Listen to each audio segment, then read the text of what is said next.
Welcome to Feature Friday, where we explore the cool functions of our Roof Wizard software.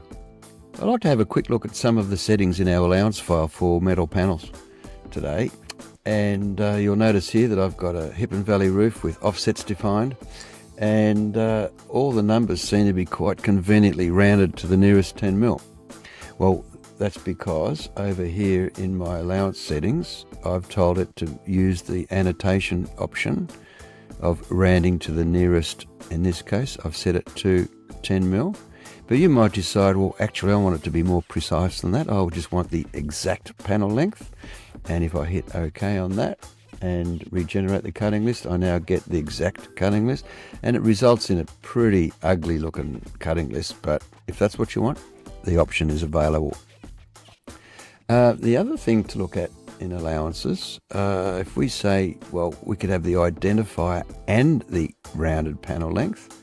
So some situations where some manufacturers can actually put a little sticky label on your panel and identify what panel goes where. So in that case, if I hit OK and regenerate my cutting list, I now get a unique identifier for each roof plane, each panel on each roof plane, and the actual panel length rounded to the nearest 10 mil.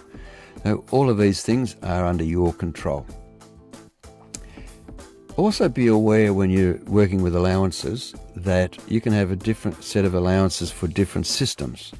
So if you go down here, I've got a couple of set up. I've got an allowance file for Corrugated. I've also got allowance files for trim lock, snap lock, clip locks, standing seam, various other systems. And so when you define your panel, when you actually define the panel, if we go to cover panels,